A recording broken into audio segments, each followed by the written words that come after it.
கண்களை மூடி கர்த்தரை நோக்கி பார்ப்போம்.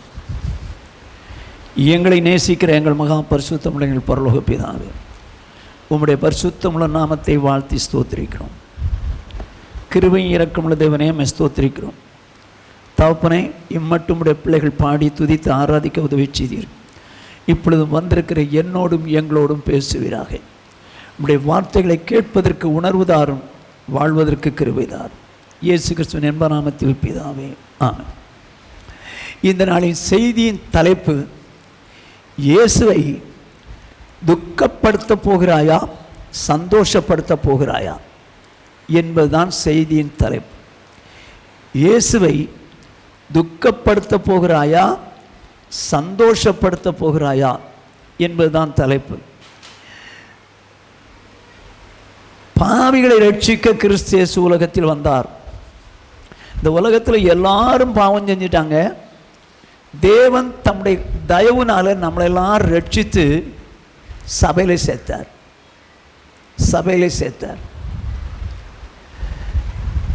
சபையில சேர்க்கப்பட்டவர்கள் எல்லாம் ரட்சிக்கப்பட்டவங்க. பில்டிங்குள்ளே வந்தவங்க சொல்லலை, மனம் திரும்பி ஞானஸ்நானம் எடுத்தவங்க தான் ரட்சிக்கப்பட்டவங்க. ரட்சிக்கப்படுகிறவர்களை கர்த்தர் அனுதினமும் சபையிலே சேர்த்து கொண்டு வந்தார். சபையிலே வச்சுட்டார். இப்போ சபை என்பது அவருடைய மணவாட்டி. இப்போ மணவாட்டி அவருக்கு பிரியமாய் வாழ்றதா, இல்லை மணவாளன் மணவாட்டிக்கு பிரியமாக வாழணுமா? நீங்க அவருக்கு பிரியமாக வாழணுமா, இல்லை அவர் உங்களுக்கு பிரியமாக செய்யணுமா? இன்னைக்கு நிறைய தேவனுடைய பிள்ளைகள் என்று சொல்லக்கூடியவர்கள், எங்களுக்கு இது செய்யுங்க ஆண்டவரே, அது செய்யுங்க ஆண்டவரே, இதை பண்ணுங்க ஆண்டவரே, அதை பண்ணுங்க, இது செய்யுங்க அப்படின்னு சொல்லி தங்களுக்கு நல்லது கிடைக்கணும் அப்படித்தான் ஜெபம் பண்ணுறாங்க. நான் உமக்காக வாழ்கிறேன் ஆண்டவரே, உங்களுக்கு சந்தோஷம் உண்டாகும்படி வாழ்கிறேன் ஆண்டவரே, எனக்கு சந்தோஷமாக வாழ நான் விரும்பலை அப்படின்னு ஜெபம் பண்ணுறவங்க யாராவது உண்டா? கர்த்தருக்கு மகிமை உண்டாகும்படி சொல்கிறேன். நான் தினம் ஜெபம் பண்ணுவேன். எப்படி? ஆண்டவரே என்ன சந்தோஷப்படுத்துங்கன்னு நான் உங்கள்கிட்ட ஜெபம் பண்ணல, உங்களை சந்தோஷப்படுத்துகிற மாதிரி ஒரு வாழ்க்கை வாழும். எனக்கு சந்தோஷமான காரியம் உங்களுக்கு துக்கமாக இருந்துச்சுன்னா அந்த சந்தோஷமான காரியத்தை என்னை விட்டு விலக்கிடுங்க. இல்லை, உங்களுக்கு சந்தோஷமான காரியம் எனக்கு துக்கமாக இருந்துச்சுன்னா அதை நான் ஏற்றுக்கொள்ள தயார். எனக்கு துக்கமாக இருந்தாலும் பரவாயில்ல, உங்கள் சந்தோஷம் தான் பெருசு அப்படின்னு சொல்லி நான் தினமும் கேட்பேன். எனக்கு என்ன சந்தோஷப்படுத்துங்கன்னு அவர்கிட்ட கேட்கவே மாட்டேன். ஆண்டவர்கிட்ட சொல்லுவேன், ஆண்டவர் என்ன சந்தோஷப்படுத்துங்கன்னு கேட்கவே மாட்டேன்ப்பா, உங்களை சந்தோஷப்படுத்தணும். எப்படி தேவனை சந்தோஷப்படுத்துறது? மனுஷனை சந்தோஷப்படுத்துறது. மனுஷன் தன்னுடைய விருப்பப்படி வாழ்வானால் அவன் தன்னை சந்தோஷப்படுத்துகிறான், தேவனை துக்கப்படுத்துகிறான். மனுஷன் தேவனுடைய விருப்பப்படி வாழ்வானால் தேவனை சந்தோஷப்படுத்துகிறான், தன்னை துக்கப்படுத்துகிறான். ஆகவே தேவனை சந்தோஷப்படுத்தினாதான் போக முடியும். என் பிரியமே ரூபவதியே எழும்பி வான்னு சொல்லுவார். எப்படி? என் மன மகிழ்ச்சி உண்டாக்கும் என் பிரியமே. ஆண்டவருடைய மனசுக்கு மகிழ்ச்சி உண்டாக்கக்கூடிய பிரியமுள்ளவளாக இருந்தால் மாத்திரமே இயேசு வந்தால் போக முடியும். இப்போ உன்னத பாட்டின் புஸ்தகம் 2வது அதிகாரம் 2ஆம் வசனம். முள்ளுகளுக்குள்ளே லீலி புஷ்பம் எப்படி இருக்கிறதோ அப்படியே குமாரத்திகளுக்குள்ளே எனக்கு பிரியமானவளும் இருக்கிறாள். என்ன சொல்லுது பாருங்க வேதம். முள்ளுகளுக்குள்ளே லீலி புஷ்பம் எப்படி இருக்கிறதோ அப்படியே குமாரத்திகளுக்குள்ளே எனக்கு பிரியமானவளும் இருக்கிறார். குமாரத்தினா யாரு?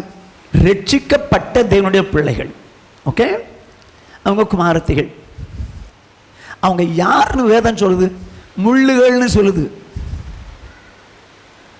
ஆனால் முள்ளுகளுக்கு மத்தியில் லீலி புஷ்பம் எப்படியோ அப்படியே குமாரத்திகளுக்குள்ளே எனக்கு பிரியமானவளும் இருக்கிறாள்.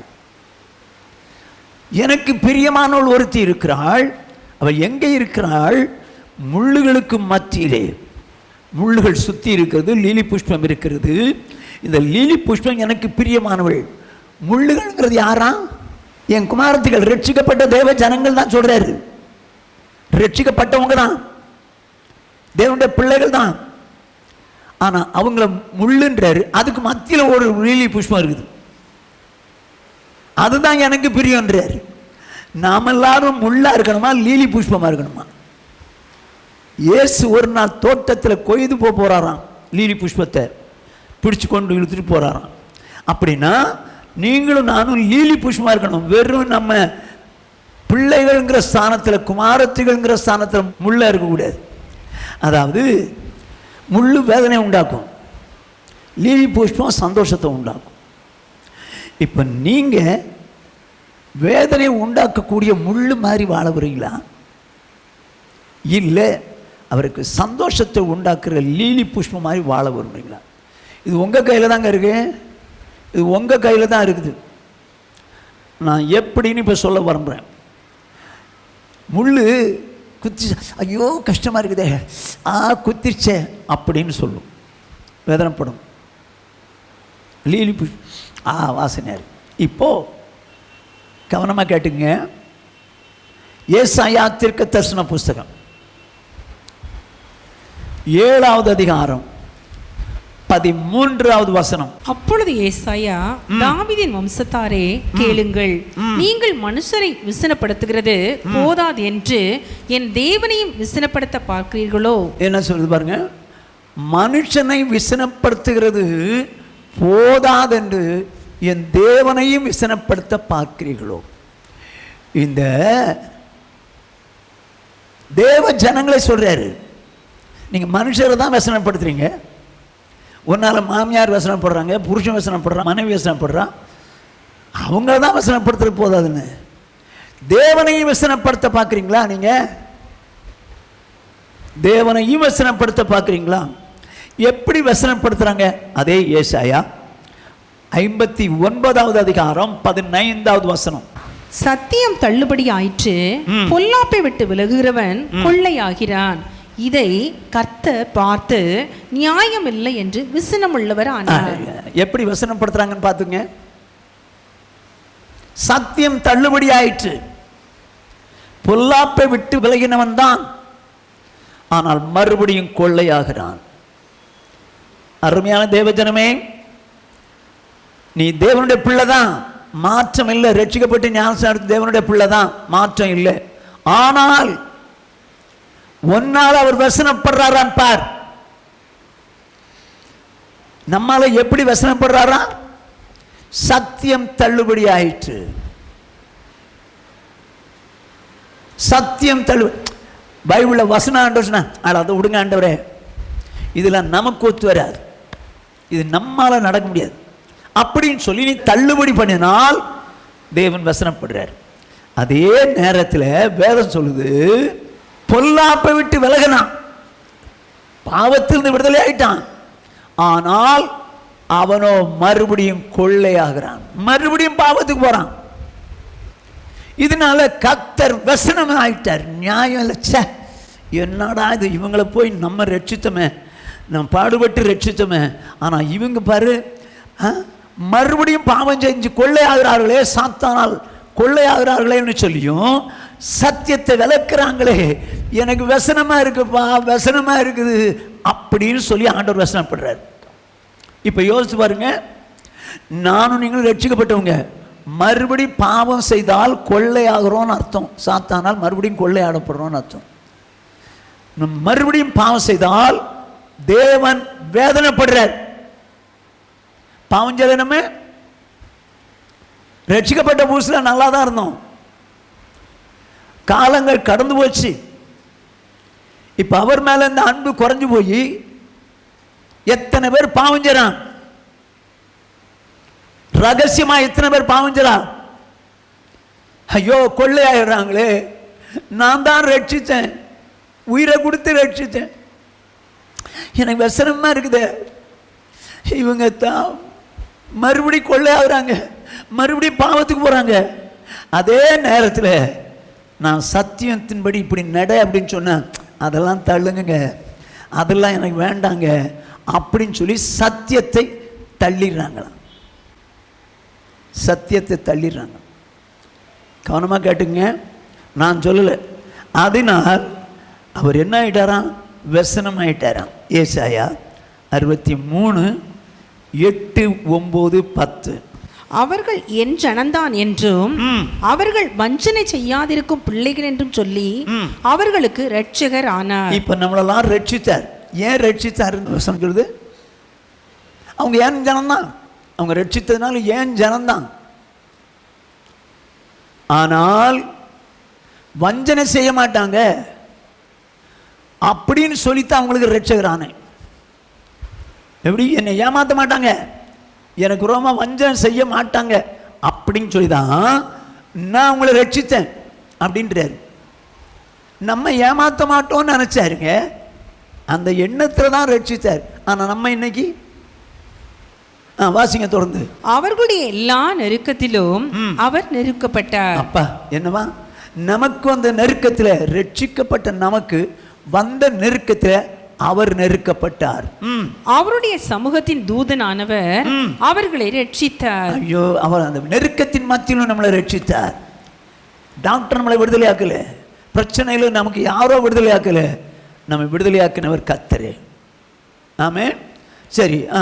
அவர் தமது அன்பின் நிமித்தமும் தமது பரிதாபத்தின் நிமித்தமும் அவர்களை மீட்டு பூர்வ நாட்களில் எல்லாம் அவர்களை தூக்கி சுமந்து வந்தார். என்னவா, இப்போ அன்பு நிமித்தமும் பரிதாபத்தின் நிமித்தமும் பூர்வ நாட்கள்லாம் சுமந்து வந்தார். ரட்சிக்கப்பட்ட நாள்ல இருந்து சுமந்து வந்திருக்கிறார். வாசிங்க. அவர்களோ கலகம் பண்ணி அவருடைய பரிசுத்த ஆவியை விசனப்படுத்தினார்கள். என்னவா, அவர்களோ கலகம் பண்ணி அவருடைய பரிசுத்த ஆவியை விசனப்படுத்தினார்கள். நான் அவங்களை ரட்சித்தேன், அவங்க வஞ்சனை செய்ய மாட்டாத பிள்ளைகள்னு சொல்லி தான் ரட்சித்தேன். அவங்கள தூக்கி சுமந்தேன், அவங்களுக்கு பிரச்சனை வந்தபோது விடுதலை ஆக்கினேன். ஆனால் அவங்க கலகம் பண்ணி அவருடைய பரிசுத்த ஆவியை விசனப்படுத்தினார். அதனால் அவர் சத்ருவா மாறிட்டார் பிள்ளைகளுக்கு. ஜாக்கிரதை. கலகம் பண்ணனா பரிசுத்த ஆவி வசனப்படுவார். அவர் சத்ருவாய் மாறி யார் கலகம் பண்றாங்களோ அவங்களுக்கே விரோதமாக யுத்தம் பண்ணிடுவார். நம்மளை காப்பாற்றுறவருங்க, நம்ம தூக்கி சுமக்கிறவருங்க. ஆனால் கலகம் பண்ணினால் அவங்களுக்கே நான் சத்ருவா மாறி அவங்களுக்கு யுத்தம் பண்ணுவேன்றார். ஜாக்கிரதை. ஏதோ கடமைக்கு நானும் நீங்களும் ரட்சிக்கப்பட்டுட்டோம் அப்படிங்கிற இப்போ ரட்சிப்பு வந்து சாதாரணமாகி போச்சு. மனம் திரும்பப்பா, ஞானஸ்நானம் எடுப்பா, பரிசுத்த ரைட்டு ரைட்டு ரைட்டு நான் எடுத்துறேன். அவன் மனம் திரும்பி ஞானஸ்நானம் எடுத்தானானே தெரியல. அதனால அவருடைய பரிசுத்தம் கேள்விக்குறியா இருக்குது, கேள்விக்குறியா இருக்குது. சரிங்க, இப்போ எப்படி கலகம் பண்றாங்க, எப்படி கலகம் பண்றாங்க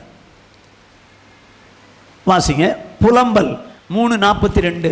நாங்கள் துரோகம் செய்து கலகம் பண்ணினோம், ஆகையால் தேவரீர் மன்னியாதிருந்தீர். நாங்கள் துரோகம் செய்து கலகம் பண்ணினோம். இந்த பரிசுத்தாவி வசனப்படுத்துறது எப்படி? கலகம் பண்ணி பரிசுத்தாவி வசனப்படுத்தினாங்க. கலகம் பண்றது யாரு? துரோகம் பண்றவங்க. அருமையான சௌரனே, சௌரிய கேள், நீ தேவனுடைய பிள்ளை தான். தேவன் உன்னை பிரச்சனைக்கு மத்தியில் உன்னை மீட்டவர் தான், உன்னை தூக்கி சுமக்கிறவர் தான். ஆனால் நீ துரோகம் பண்ணி கலகம் பண்ணுவாயானால் என் தேவன் வசனப்படுவார், பரிசுத்த ஆவியானவர் வசனப்படுவார். யோசிச்சு பார். நம்ம பாவம் சரியா? ஏன் பாவம் செய்யற தெரியுமா? உனக்கு சந்தோஷம் உண்டாது.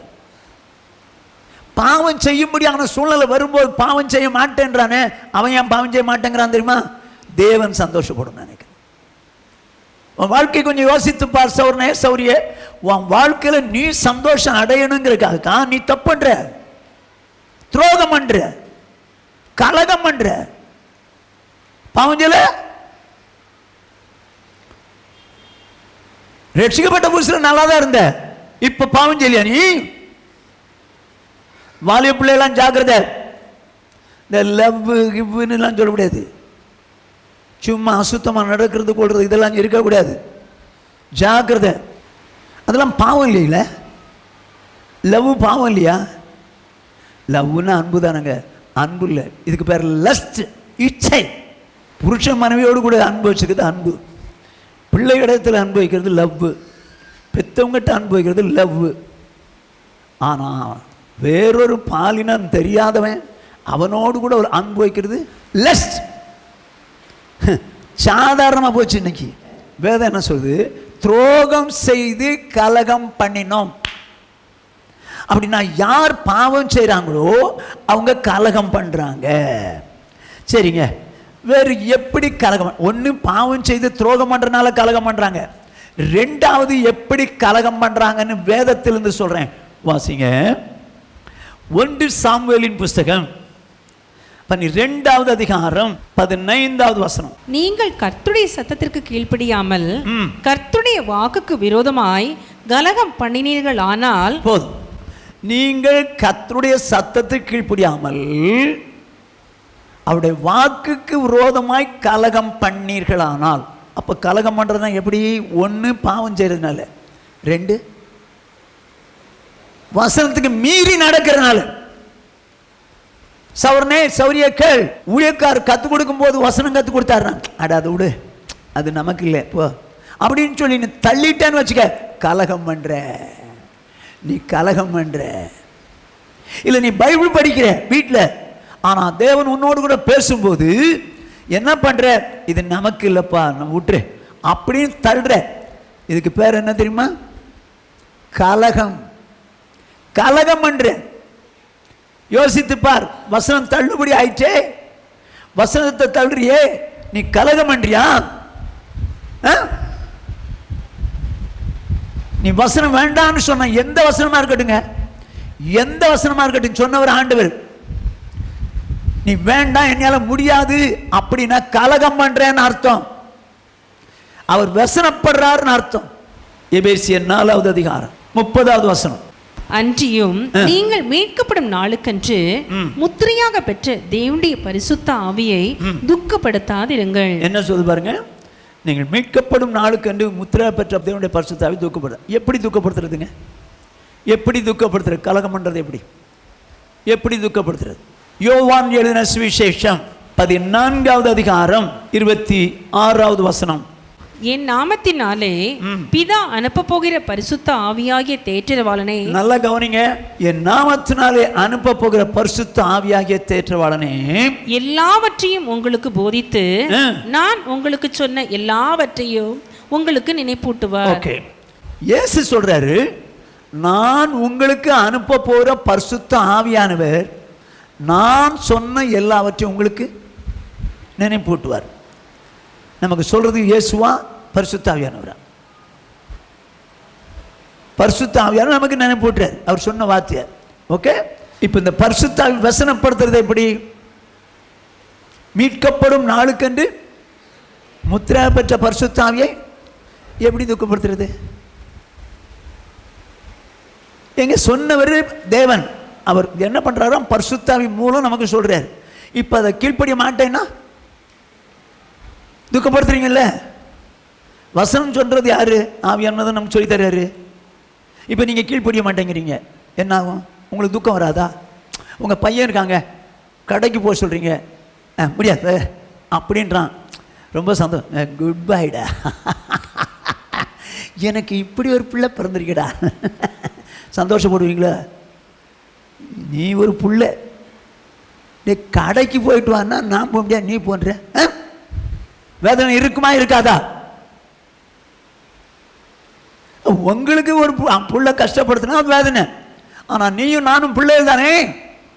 அவர் சொன்னபடி நீயும் நானும் ஆவியானவர் இயேசு சொன்னதை சொல்லித்தரார்னா நீயும் நானும் நான் கீழ்ப்படியலைன்னா என்ன தெரியுமா? அவர் வேதனைப்படுறார், பரிசுத்தாவின் வேதனைப்படுறார், துக்கப்படுறார்.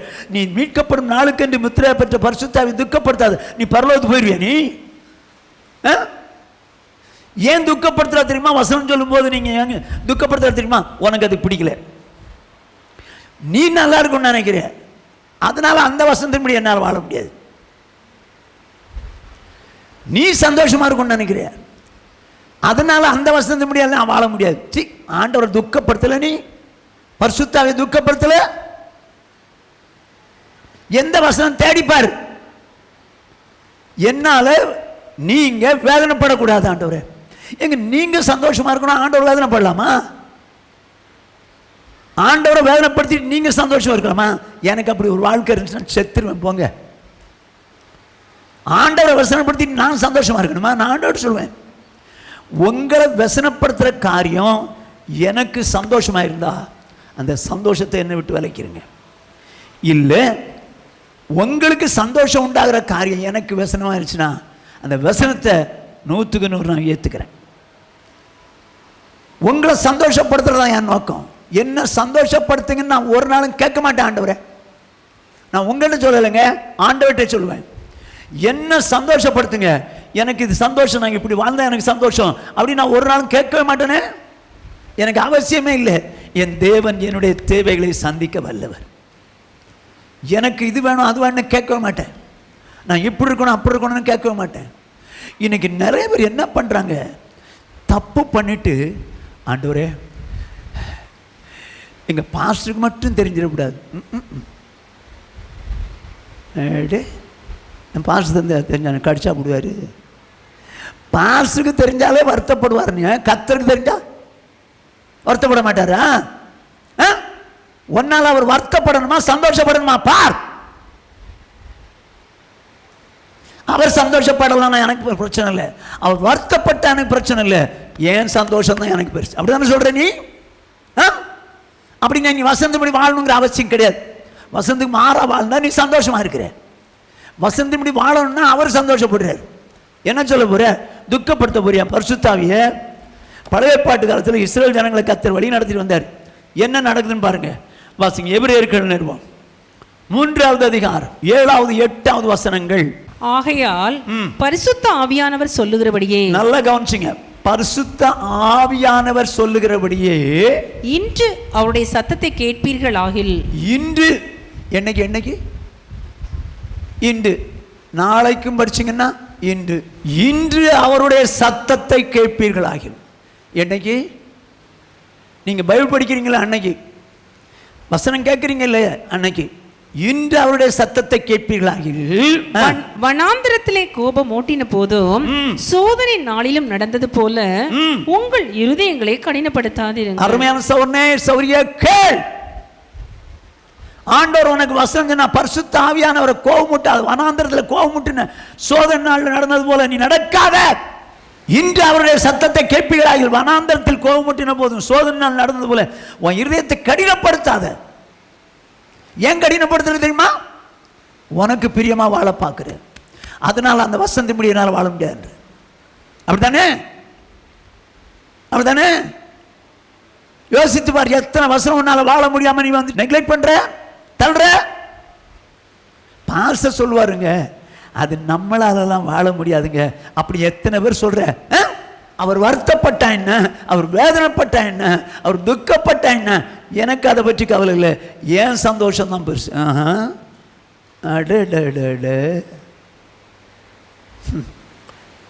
இயேசு கூப்பிட்டு போகும்போது எப்படி கூப்பிடாரு? என் பிரியமே, எனக்கு மனமகிழ்ச்சியை உண்டாக்கின என் பிரியமே எழும்பிவான்வார். அவருக்கு மகிழ்ச்சியை உண்டாக்குனா கூட்டிகிட்டு போகிறாரு, இல்லைன்னா விட்டு போகிறாரு. சரி, இப்போ அதே அதிகாரம் 15லிருந்து 19 வரைக்கும் வாசிங்க. இன்று அவருடைய சத்தத்தை கேட்பீர்கள் ஆகில். நல்லா கவனிச்சுங்க. இன்று அவருடைய சத்தத்தை கேட்பீர்களாகில். கோபம் மூட்டுதலில் நடந்தது போல உங்கள் இருதயங்களை கடினப்படுத்தாதிருங்கள். ஓஹோ, அன்னைக்கு கோபப்படுத்தினாங்க, அது கோபம் மூட்டுதல் நாள். ஏன் கோபம் மூட்டினாங்க? அவருடைய சத்தத்தை கேட்டாங்க, கீழ்ப்படிய மாட்டேன்ட்டாங்க, கோபம் மூட்டினாங்க. கோபத்தில் நான் நடந்தது போல உங்கள் இருதயங்களை கடினப்படுத்தாதீர்கள் என்று சொல்லி இருக்குது. கேட்டவர்களில் கோபம் மூட்டினவர்கள் யார்? ஆஹா, இப்போ கேட்டாங்க, கேட்டவங்கள கோபம் மூட்டினது யார்? பைபிள் படிக்கிறீங்க, இங்க வசனம் கேட்குறீங்க, கேட்டவங்கள கோபம் மூட்டினது யாரு? வாசிக்க சொல்றேன். மோசையினால் எகிப்திலிருந்து புறப்பட்ட யாவரும் அப்படி செய்தார்கள் அல்லவா? மோசையினால் எகிப்திலிருந்து கொண்டு வரப்பட்ட அத்தனை பேரும் அப்படி செஞ்சாங்க. எப்படி கோபம் மூட்டினாங்க? அவருடைய சத்தத்துக்கு செவி கொடுக்க மாட்டேன்ட்டாங்க, கோபம் மூட்டினாங்க. அவர் சத்தத்துக்கு என்னால செவி கொடுக்க முடியாது. எத்தனை பேர்? எத்தனை பேருங்க? மோசையினால் எகிப்திலிருந்து அழைக்கப்பட்டு கொண்டு வரப்பட்ட 6 லட்சம் பேர்ல 5,99,998 பேர் கோபம் மூட்டினாங்க. என்ன நடந்ததுன்னு பாருங்க. மேலும் அவர் 40 வருஷமாய் யாரை அரோசித்தார்? பாவம் செய்தவர்களே அல்லவா அல்லவா அவர்களுடைய சவங்கள் வனாந்தரத்தில் விழுந்து போயிற்று. என்னவா சாவடிச்சாருங்க. அவர் தான் ரட்சித்தார், தூக்கி சுமந்தார், பிரச்சனை வரும்போது விடுதலையாக்கினார். ஆனா இப்பொழுதோ அவங்க சவங்கள் வனாந்தரத்தில் விழுந்துச்சு. ஏன் விழுந்துச்சு சொல்லுங்க பாப்போம்.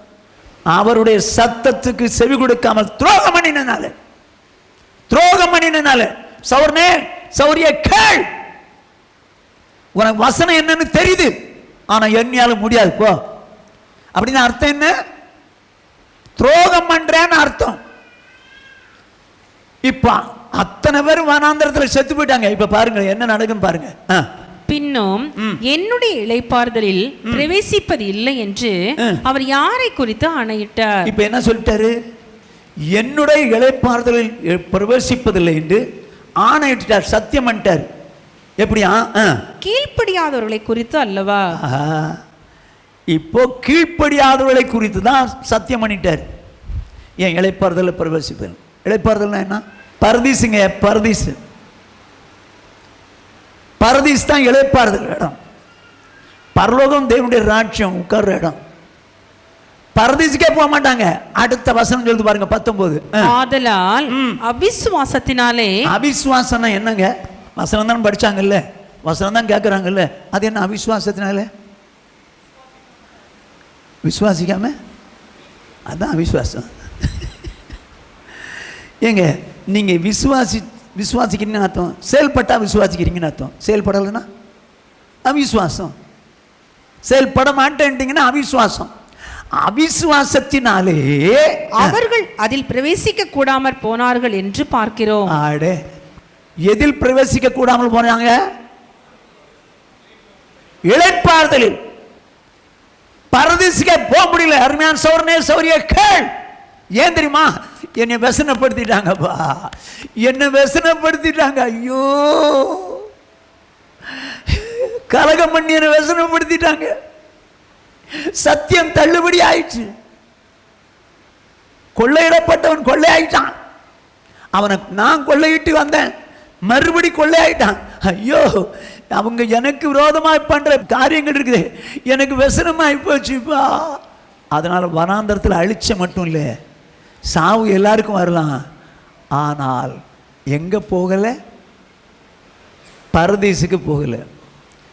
ரட்சிக்கப்பட்டவங்க செத்தா உடனே எங்க போவாங்க? பரிசுத்தமா வாழ்ந்தா பரதீசுக்கு போவாங்க. அப்படி அவங்க பாவம் செய்தாலோ வசனத்துக்கு மாறா நடந்தாலோ துரோகம் பண்றாங்கன்னு அர்த்தம். அவங்க எங்க போக மாட்டாங்க? பரதீசுக்கு போக மாட்டாங்க. நான் வேணா என்ன பண்ணிடலாம்? ஆண்டவரே, இந்த சௌரன் உம்மோடு கூட வாழ்ந்தது எங்களுக்கு தெரியும், அவரை நீர் எடுத்துக்கொண்டீர், இப்பொழுது உடைய இளைப்பாறுதல் வைத்திருக்கிறீர், நானும் அங்கே அவரோடு கூட வந்து இளைப்பாறு எனக்கு உதவி வச்சுங்க, எங்களுக்கு உதவி வச்சுங்க. அப்படியா ஜெபம் பண்ண முடியும்? நான் அப்படி ஜெபம் பண்ணால் தப்பாக போயிடும். அவன் எப்படி வாழ்ந்தான்னு எனக்கு தெரியாத, எத்தனை வருஷத்துக்கு கீழ்ப்படியாமல் போனான்னு எனக்கு தெரியாத. ஆனால் இப்படி ஜெபம் பண்ணாதான் அந்த வீட்டுக்காரங்க ஒத்துக்குவாங்க. இப்படி ஜெபம் பண்ணாதான் அந்த வீட்டுக்காரங்க, பாஸ்டர் போடுறா நம்ம புருஷன் நல்ல புருஷன் சொல்கிறாரு. நான் வேற மாதிரி சொன்னேன், ஆண்டவரே அவர் பண்ண வேலைக்கு இவர் இப்போ வசனத்தின்படி வாழாமல் போனதுனால பரதீசுக்கு போகாம பாதாளம் போயிட்டாருன்னு ஜெபம் பண்ணால் என்ன ஆகும்? அப்போவே என்ன கல் எடுத்து அடித்து அடிப்பாங்க. யாரை பார்த்து பாதாளத்துக்கு போனாரு? இப்போ இங்கே இருக்கிற எல்லாருமே பரதீசுக்கு தானே போவோம், பரதீசுக்கு தானே போவோம். ஜெபம் யார் வேணாலும் பண்ணிட்டு போயிடலாங்க. ஆண்டவரே ஒரு பரதீசு வந்ததுக்காக ஸ்தோத்திரம். நம்ம சர்ச்சில் எதுவும் சாவு வராதுன்னு நினைக்கிறேன். வந்தாலும் எப்படி? ஆண்டவரே இது வரைக்கும் வாழ்ந்த காரியம் உமக்கு தெரியும், இப்பொழுது அவரை எடுத்துக்கொண்டீர், விட்டு போன குடும்பத்துக்காக ஸ்தோத்திரம். எங்கே எடுத்துகிட்டு போனார்னு எனக்கு தெரியாது. எடுத்துக்கொண்டீர், விட்டு போன குடும்பத்துக்காக ஸ்தோத்திரம். மனைவி ஆசீர்வதிங்க, பிள்ளைகளை ஆறுதல் படுத்துங்க, சமாதானம் வாங்க. இயேசுவின் மூலம் ஜெபம் எழும்பிதான். ஜெபம்லாம் போதாது. எங்கள் வீட்டுக்காரர் பரலோகத்துக்கு போயிருப்பாருன்னு சொல்லவே இல்லையே ஒரு வார்த்தை. நான் ஏன் சொல்லணும்? பரலோகத்துக்கு போயிருப்பார் நீ சொல்கிறல்ல, அது போதும் போ. நான் எதுக்கு சொல்ல வரேன்னு கேளுங்க. இந்த வனாந்தரத்தில் இவர்கள் அழிக்கப்பட்டார்கள். யாருங்க அவங்க? தேவனுக்கு துரோகம் பண்ணவங்க, தேவ வசனம் கேட்டு கீழ்ப்படியாதவங்க. அந்த இளைப்பாறுதல் அவங்க போக முடியாதுன்னு ஆணையிட்டார். சௌர்ணே சௌரிய கேள். அவருக்கு எவ்வளவு வேதனை இருந்தா, நரகங்கிறது அக்னி கடல் சாத்தானுக்கு வைக்கப்பட்டது. அந்த இடத்துக்கு இவங்க எல்லாம் போவாங்கன்னு சொல்றாரு. எவ்வளவு வேதனை இருந்தா சொல்லுவாரு. நீ ஆண்டவரை வேதனைப்படுத்தினா அந்த இடத்துக்கு தான் போயாகணும், வேற வழி கிடையாது. சரி, சங்கீதம் 2:12. குமாரன் கோபம் கொள்ளாமலும் நீங்கள் வழியிலே அழியாமலும் இருக்கும்படிக்கு அவரை முத்தம் செய்யுங்கள். கொஞ்ச காலத்திலே அவருடைய கோபம் பற்றி எரியும். ஓஹோ, கொஞ்ச காலத்திலே அவருடைய கோபம் பற்றி எரியும். இயேசு கோபம் வருமா? கொஞ்ச காலத்தில் அவருடைய கோபம் பற்றி எரியும். அவரை அண்டிக் கொள்ளுகிற யாவரும் பாக்கியவான்கள். ஓஹோ, என்ன சொல்லுது? அவரை அண்டிக் கொள்ளுகிற யாவரும் பாக்கியவான்கள். ஆண்டவர் கோபம் வருமாங்க இயேசுவுக்கு? அவர் சாந்தமும் மனத்தாழ்மை உள்ளவர். கோபம் வருமா? அவர் கோபத்தின் நாளை பாருங்க. குமாரன் கோபம் கொள்ளாமலும் நீங்கள் வழியிலே அழியாமல் இருக்கும்படிக்கு அவரை முத்தம் செய்யுங்கள். ஏன் அப்படின்னா, கொஞ்ச காலத்திலே அவருடைய கோபம் பற்றி எரியும். எப்படி அவருடைய கோபத்தில் நடக்கிறத கொஞ்சம் பாருங்கள்.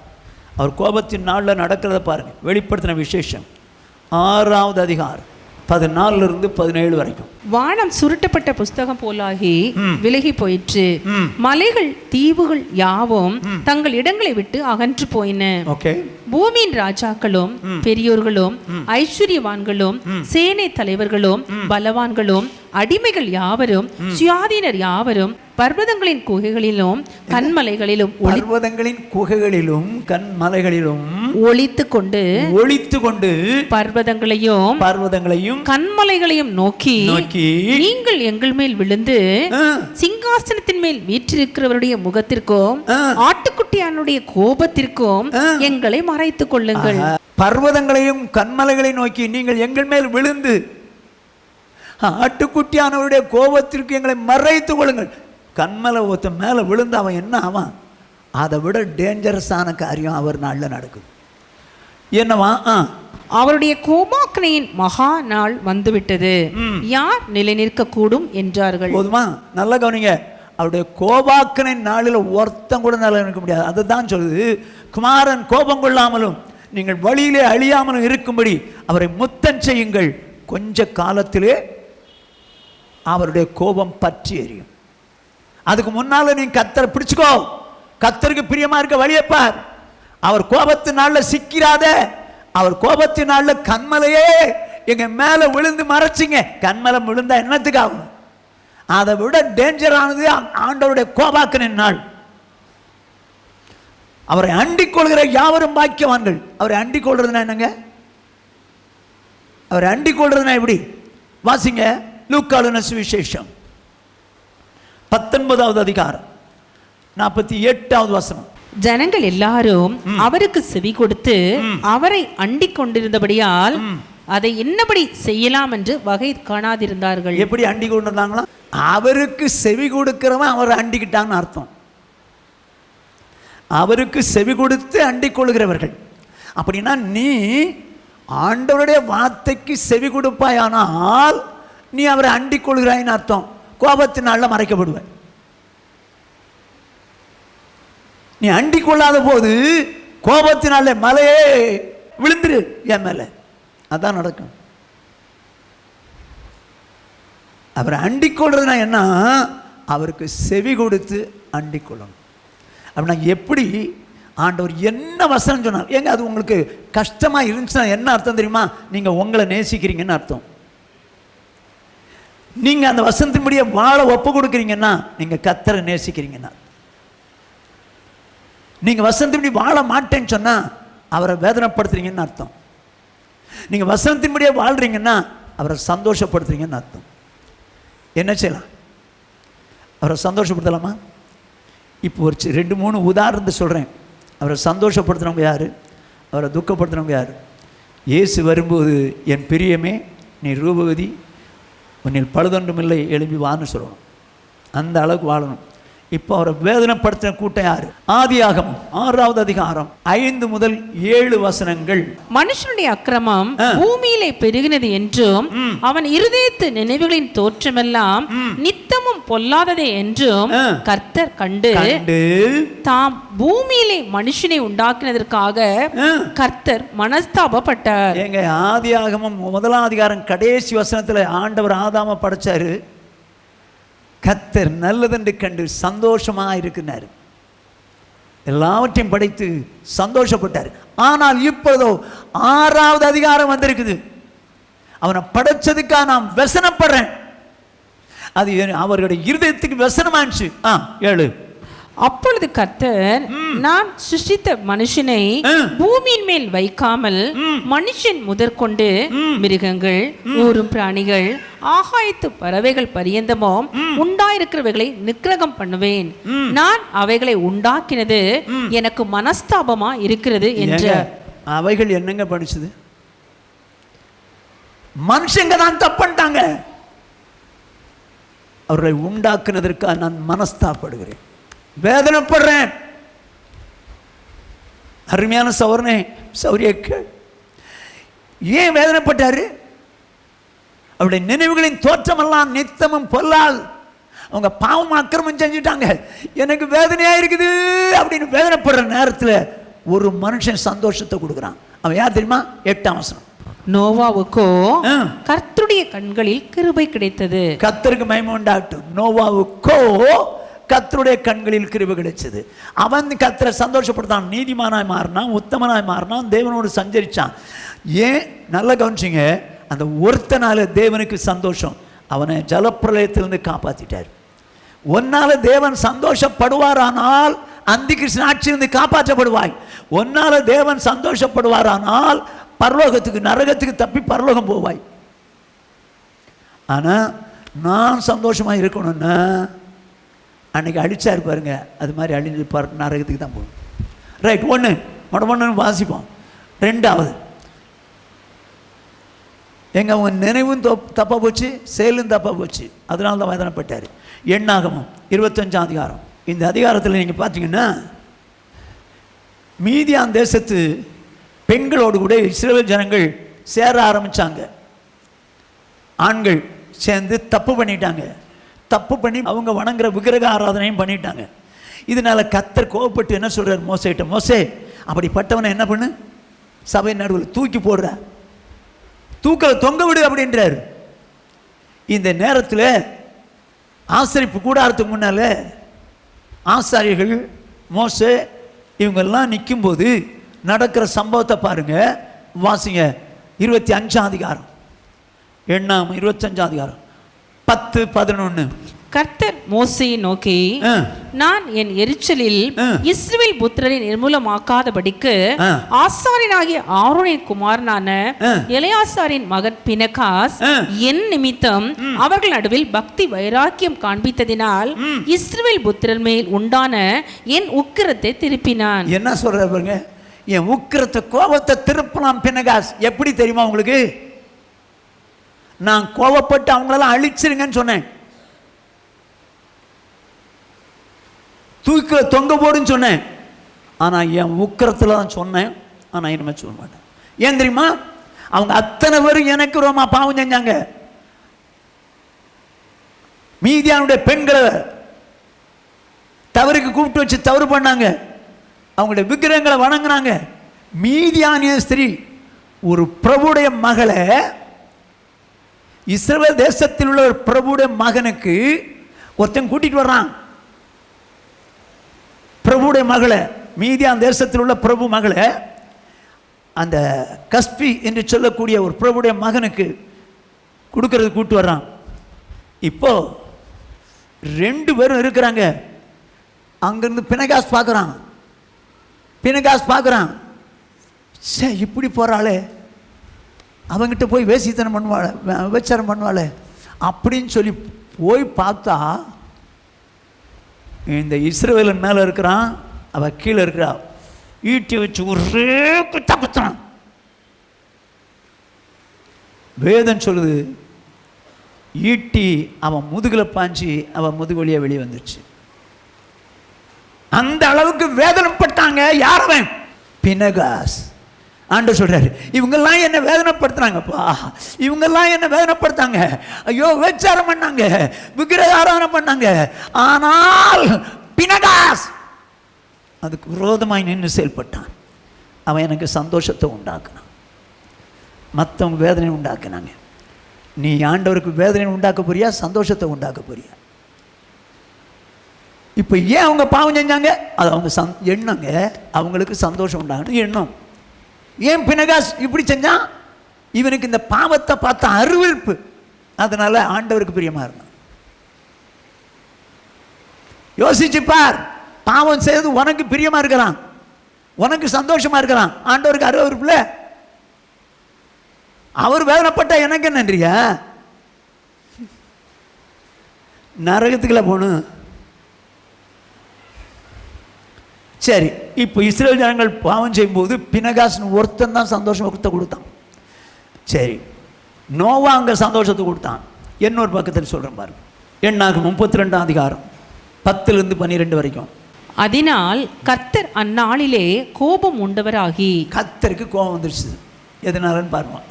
உத்தமமாய் என்னை பின்பற்றின கேனேசியனான எப்புன்னையின் குமாரன் காலேபும் நூனின் குமாரன் யோசுவாவும் தவிர எகிப்திலிருந்து வந்தவர்களில் 20 வயது முதல் அதற்கு மேற்பட்ட மனிதர்களில் ஒருவரும் என்னை உத்தமமாய் பின்பற்றாதபடியால் அவர்கள் நான் ஆபிரகாமுக்கும் ஈசாக்குக்கும் யாக்கோபுக்கும் ஆணையிட்டு கொடுத்த தேசத்தை காண்பதில்லை என்று ஆணையிட்டு இருக்கிறார்.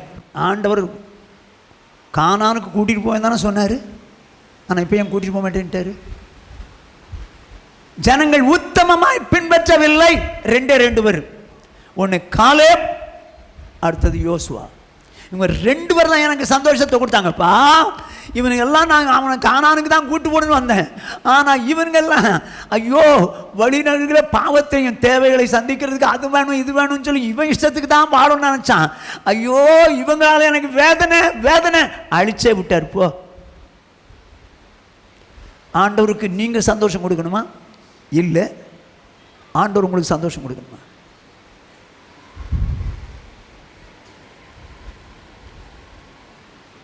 என்ன சொல்றீங்க? ஆண்டவருக்கு நீங்க சந்தோஷம் கொடுக்கணும்னா கொடுத்தால் என் பிரியமே என் ரூபவதியை எழுப்பி வாங்குவார். இல்லை உனக்கு சந்தோஷம் உண்டாகிற மாதிரி பாவம் செஞ்சு வசனத்தை நீ அப்புறப்படுத்தினா உனக்கு சந்தோஷத்தை உண்டாக்குற. நீ பரலோகம் போக முடியாதுமா ஐயா, பரலோகம் போக முடியாது. உனக்கு சந்தோஷமா வாழ்றதுக்கு நம்மளுக்கு இந்த உலகத்தில் ரட்சிக்கலையே. கானான் தேசத்துக்கு கூட்டு போறேன்னாரு, அத்தனை பேரையும் அழிச்சிட்டாரு, காலேப் யோசுவாவை தவிர. சரி, இது 3 4 1 சாமுவேலின் புஸ்தகம் 15வது அதிகாரம் 10வது 11வது வசனம்.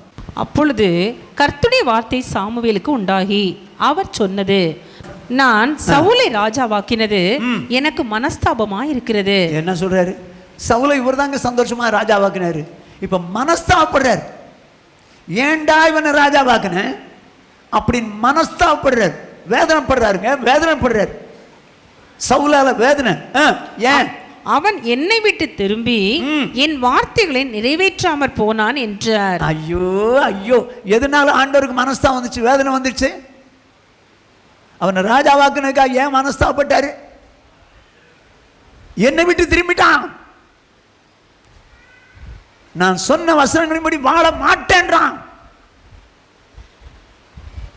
அதனால வசனப்படுறேன். உன்னை ரட்சித்தது அவருக்கு சந்தோஷமா இருக்கணும், நீ அவர் சொல்றபடி எல்லாம் செஞ்சா. ஆனால் நீ பாவம் செய்வ, அவர் சொன்னபடி வசனத்தின்படி வாழ மாட்ட, உன்னை நான் ரட்சித்தது எனக்கு சந்தோஷமா இருக்குன்னு சொல்வாரோ?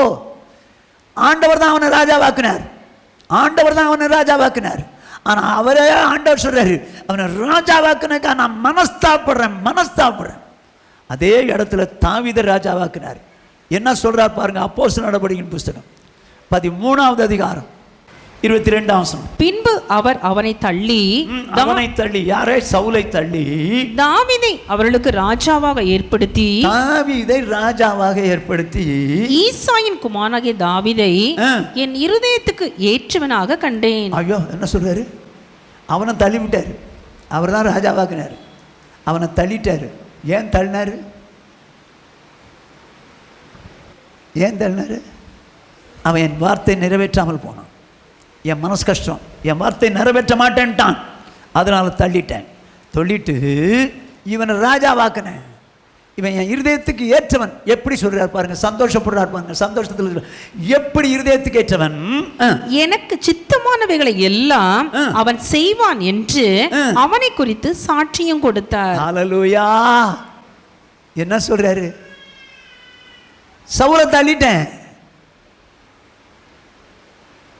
ஏன்? நான் சொன்ன வார்த்தையின்படி வாழ மாட்டேங்கிறான். அதனால வேற ராஜாவை ஏற்படுத்தேன். தாவீது அவன் என்ன செய்வானா? எனக்கு சித்தமானவர்களை செய்வான். அப்படி இல்லை, அப்படி போடவில்லை. எனக்கு சித்தமானவர்களை எல்லாம் செய்வான். நீங்களும் எப்படி? உங்களை ரட்சித்ததே எனக்கு வேதனையாக இருக்குன்ற போறாரு ஆண்டவர். நீங்கள் வசந்தின்படி வாழலாம், உங்களை ரட்சித்ததே வேஸ்ட்டுன்னு வரு. உங்களை ரட்சித்ததுக்கு இன்னொருத்தனை ரட்சித்திருக்கலாமே. அவனாவது மனம் திரும்பி இருப்பானே, ஆண்டவருக்கு பிரியமாக இருப்பானே. நீ என்ன சொல்ல போற? ஆண்டவரே என்னை ரட்சித்தீங்க, உங்கள் வசனத்துக்கு நடுங்கிறவனாக இருக்க என்னை அர்ப்பணிக்கிறேன், சந்தோஷப்படுற மாதிரி வாழ என்னை அர்ப்பணிக்கிறேன். ஆண்டவரே என்ன செய்யலாங்க? நீங்கள் வசனத்துக்கு மாறாக நடந்தீங்கன்னு அவர் சொல்கிறாரு. சவுலு ஏன் ராஜாவாக தள்ளிட்டாரான்? என் வசனத்துக்கு அவன் கீழ்ப்படிய மாட்டேன்ட்டான், அதனால தான் அவனை தள்ளிட்டு வேற ராஜா போட்டேன். நம்மெல்லாம் எப்படி? வசனத்துக்கு கீழ்ப்படியெல்லாம் நம்மளை அறியாமலே தள்ளிடுவார். நம்ம ஆண்டவர்கிட்ட தான் இருக்கிறோம். சவுலுக்கும் தான் ராஜாவாக கடைசி வரைக்கும் இருந்தான். ஆனால் தள்ளுனது தெரியுமா அவனுக்கு? தள்ளுனது தெரியாது. அதே போல் நீ ரட்சிக்கப்பட்ட, நான் ஞானஸ்நானம் எடுத்திருக்கேன் அப்படின்னு சொல்லி நீ இருக்கலாம், ஆனால் ஒன்றையும் தள்ளுனது உனக்கே தெரியாது. உனக்கு பதிலாக வேற ஒருத்தனை ரட்சித்திருக்கலாம்ல. யோசித்து பார். ரகசியமா பாவம் செய்யான் பார், அல்லவென்றால் வசனம் சொல்றதுக்கு மாறாய் நடக்கிறான் பார். சவுல் என்னுடைய வார்த்தைக்கு செவி கொடுக்காமல் போனதுனால நான் அவன் தள்ளிட்டேன். ராஜாவாக்க மனஸ்தாபப்படுறேன். அதே நேரத்தில் தாவீதை ராஜாவாக்க சந்தோஷப்படுறேன். ஏன் சந்தோஷப்பட்டாருன்னு சொல்லுங்க? எனக்கு சித்தமானவளை எல்லாம் செய்வார். நீங்கள் ஆண்டவருடைய நமக்கு ஏன்ட்ட என்ன பேசுகிறாருன்னு தேடி பார்த்தானே படிக்கிறீங்க. ஆண்டவர் ஏன்ட்ட இன்னைக்கு என்ன பேசுகிறாருன்னு தேடி பார்த்தானே படிக்கிறீங்க. இன்னும் ஒரு மாதிரி முழிக்கிறீங்க. அப்படி இல்லைன்னா இனிமையாவது ஆண்டவருக்கு சித்தமானது செய்யணும், நான் தேடி பார்த்து படித்து கீழ்ப்படிங்க. என்ன தள்ளி விட்டாருன்னா? ராஜாவாக இருந்தானா? சவுல் ராஜாவாக இருந்தானா? இருந்தான். ஆனால் தள்ளிட்டாரா? உடனே முடிஞ்சு போச்சா? காலி ஆகிட்டானா? இல்லையா. கடைசி வரைக்கும் இருந்து ஈட்டினால் குத்தி ஈட்டி மேலே விழுந்து செத்தான். அதுக்கு முன்னாலே ஆண்டவர் இவனை தாவீதை என்ன பண்ணிட்டாரு? அபிஷேகம் பண்ணிட்டாரு. அவன் செத்த பிறகு ராஜாவாக கொண்டு செத்துட்டார். அருமையானவளே, சவுலை ராஜாவாக்குனக்கா மனஸ்தாபப்படுறேன். ஏன்னா அவன் என் வார்த்தைகளுக்கு கீழ்ப்படியாமல் போயிட்டான். ஆனால் அதே நேரத்தில் தாவீது ராஜாவாக சந்தோஷப்படுறேன். அவன் எனக்கு சித்தமானவனுடைய எல்லாம் செய்வான். ஓகே, யோவான் 11:8. அதற்கு சீஷர்கள், ரபி, இப்பொழுதுதான் யூதர் உம்மை கல்லறிய தேடினார்களே, மறுபடியும் நீர் அவ்விடத்துக்கு போகலாமா என்றார்கள். இப்போ லாசர் வியாதிப்பட்டிருக்கான்னு சொன்னாங்க. ஆனால் போகல. ஆண்டவர் 2-3 நாள் கழித்து போனார். ஆனால் போகலாம்ப்பான்னா அவங்க சீஷர்கள் என்ன சொல்கிறாங்க? இப்போ தான் கல்லறிறாங்க யூதர்கள். இந்த லாசருடைய 2 சிஸ்டர்ஸ், அவங்க ஜூஸா யூதர்களா? யூதர்கள் தான்.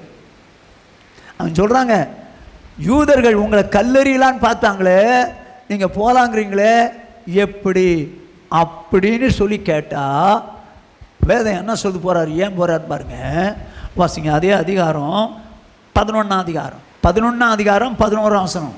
இவைகளை அவர் சொல்லிய பின்பு அவர்களை நோக்கி, நம்முடைய சிநேகிதனாகிய லாசரு நித்திரை அடைந்திருக்கிறான். நம்முடைய சிநேகிதனாகிய, என்னுடைய சிநேகிதன் சொல்ல, நம்முடைய சிநேகிதனாகிய லாசரு நித்திரை அடைந்திருக்கிறான். இப்போ 5ஆம் வசனத்தை வாசிங்க. இயேசு மார்த்தாளிடத்திலும் அவளுடைய சகோதரியிடத்திலும் லாசருவினிடத்திலும் அன்பா இருந்தார். ஏங்க பாவம் செஞ்சால் அன்பாக இருப்பாரா? இருக்க மாட்டார். சரி, ஆண்டோட வார்த்தைக்கு மீறி நடந்தால் அன்பாக இருப்பாரா? இருக்க மாட்டார். ஆனால் அன்பாக இருந்தாராம். ஒருவன் என்னையில் அன்பாக இருந்தால் வசனத்தை கைக்கொள்வான், அன்பாக இருந்தால் பாவத்துக்கு விலகிடுவான். அப்போ அந்த 3 ஒரு என்கிட்ட அன்பாக இருந்தாங்கன்றார். ஆனால் அதே நேரத்தில் இவர்கள் யூதர்கள் தான், இவர்களும் யூதர்கள் தான். அதே நேரத்தில் மற்ற யூதர்கள் அவரை கல்லெறிஞ்சு பார்க்குறாங்க. ஏன்? எங்களுக்கு அவர் வேண்டாம். ஆனால் இந்த 3 பேரும் இயேசுவை நேசிக்கிறவங்க. அவர்கள் கல்லெறிய பார்க்குற நேரத்தில் இவங்க ஆண்டவருக்கு சந்தோஷத்தை கொடுக்குறவங்களா இருந்தாங்க. சரி, 6வது ஒரு காரியத்தை சொல்லி நான் முடிக்க விரும்புகிறேன். வாசிங்க, யோவான் எழுதின சுவிசேஷம் 13வது அதிகாரம் 21வது வசனம். இயேசு இவைகளை சொன்ன பின்பு ஆவியிலே கலங்குகிறார். உங்களில் ஒருவன் என்னை காட்டிக் கொடுப்பான் என்று மெய்யாகவே உங்களுக்கு சொல்லுகிறேன் என்று சாட்சியாக சொன்னார். இயேசுவுக்கு ஆவியில, உள்ளத்தின் ஆழத்தில் ஆவியில கலங்குறாரு. எதனால? உங்களை ஒருத்தன் என்னை காட்டி கொடுக்க போகிறேன்,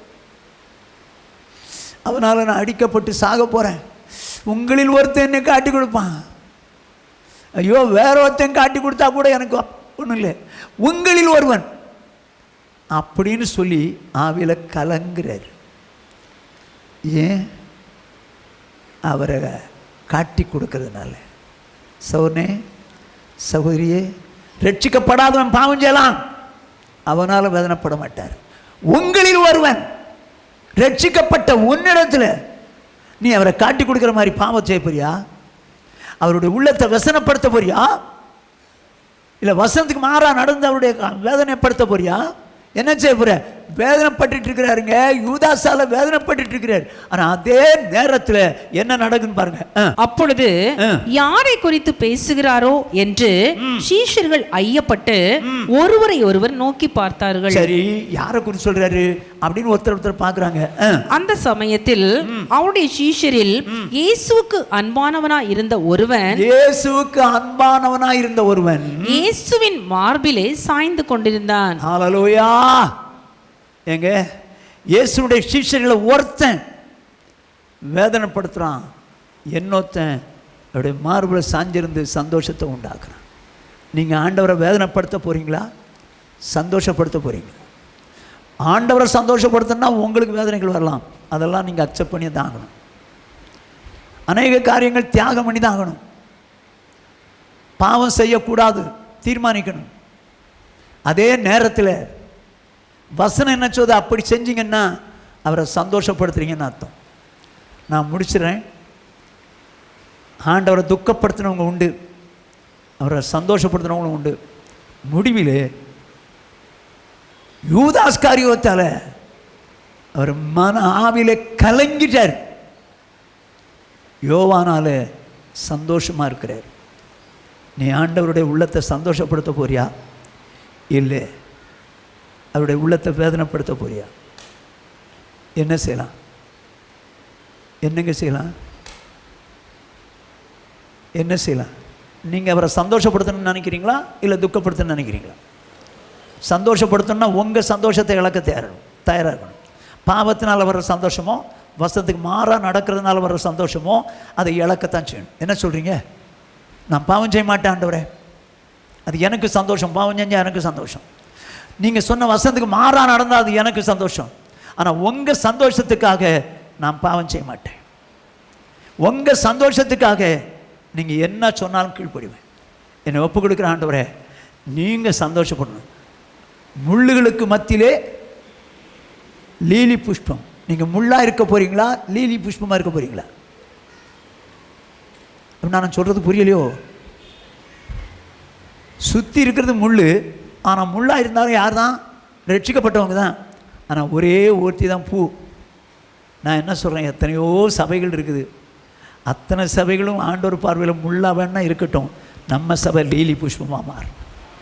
ஆமென், ஹல்லேலூயா, ஆண்டவரே, நான் உமக்கு சந்தோஷத்தை உண்டாக்க விரும்புகிறேன். எனக்கு சந்தோஷத்தை உண்டாக்குற மாதிரி எனக்கு பார்வை வரக்கூடாது, பாவம் வரக்கூடாது.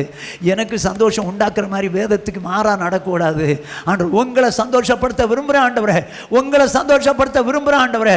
ஆண்டவரே, நான் பாவத்துக்கு செத்துறேன் ஆண்டவரே, நீங்கள் என்ன வசனம் சொன்னாலும் கீழ்ப்படிவா ஆண்டவரே, என்னை அர்ப்பணிக்கிறேன். எல்லாரும் ஆண்டவரை சந்தோஷப்படுத்துகிற மாதிரி காத்துட்டு கேட்போமா? அப்படி சந்தோஷப்படுத்தினால் ஆண்டவர் வருகை நாள், என் பிரியமே, எனக்கு மனமகிழ்ச்சியை உண்டாக்கின என் பிரியமே, நீ எழும்பி வான்வார். நீங்களும் நானும் பறந்து போகலாம். எல்லாரும் முழங்கால் படி இல்லாமா? எங்களை நேசிக்கிற எங்கள் மகா பரிசுத்தமுள்ள எங்கள் பரலோக பிதாவே, உம்முடைய பரிசுத்தமுள்ள நாமத்தை வாழ்த்தி ஸ்தோத்திரிக்கிறோம். தகப்பனே, இந்த மனமகிழ்ச்சி நாளின் கால வேளையில் நாங்கள் உம்முடைய சன்னிதானத்தில் வந்து ஆராதிக்க, உம்முடைய வசனங்களை கேட்க எங்களுக்கு தேவன் பாராட்டின தயவிற்காக நன்றியோடு ஸ்தோத்திரிக்கிறோம். தகப்பனே, எங்கோ கடந்து எங்களெல்லாம் நேசித்து ரட்சித்து உடைய மக்களாக மாற்றினீரே. இத்தனை பேருக்கும் உங்களை சந்தோஷப்படுத்துகிற ஒரு ஆண்டவர் வாஞ்சை கொடுத்தீங்களப்பா. எப்படியாவது தேவன் சந்தோஷப்படணும்னு சொல்லி வாழும்படியான வாஞ்சை தந்தீங்களே, அதே போல் இவங்களை போல நாங்களும் உங்களை சந்தோஷப்படுத்தும்படியாய் வாழ எனக்கு எங்களுக்கு நீர் கிருபை தருவீராக, கிருபை தருவீராக. எங்களால் ஒரு நாளும் நீர் துக்கப்படக்கூடாது ஆண்டவரே, ஒரு நாள் எங்களை குறித்து வேதனைப்படக்கூடாது ஆண்டவரே, நாம் ஒரு நாள் எங்களை குறித்து மனம் முறிவு அடையக்கூடாது ஆண்டவரே. என்னை குறித்து, எங்களை குறித்து, எங்கள் சபையை குறித்து சந்தோஷப்படுவீராக. நீர் வரும்போது எங்கள் சபையானது உம்மை சந்தோஷப்படுத்துகிற சபையாய் மாத்திரமல்ல, சந்தோஷப்படுத்தி உம்மை சந்திக்கிற சபையாய் மாறிவிடட்டும். அந்த எல்லாரையும் ஆசீர்வதிங்க, சமாதானத்தோடு அனுப்பும். இயேசு கிறிஸ்துவின் இன்ப நாமத்தில் பிதாவே. என் ஆத்மாவே கர்த்தரை ஸ்தோத்திரம், என் முழுவதுமே பரிசுத்த நாமத்தை ஸ்தோத்திரம். என் ஆத்மாவே கர்த்தரை ஸ்தோத்திரம், அவர் செய்த சகல உபகாரங்களை மறவாது. நம்முடைய கர்த்தராகிய இயேசு கிறிஸ்துவினுடைய கிருபையும் பிதாவாகிய தேவனுடைய அன்பும் பரிசுத்த ஆவியானுடைய ஐக்கியமும் அந்யோன்யமும் ஆறுதலும் சமாதானமும் இன்றும் என்றும் நம்மனைவரோடும் உலகில் உள்ள சகல பரிசுத்தங்களோடு காப்பதாக. ஹல்லேலூயா, ஹல்லேலூயா, ஹல்லேலூயா. Praise the Lord. கர்த்தர் உங்கள் எல்லாரையும் ஆசீர்வதிப்பாராக.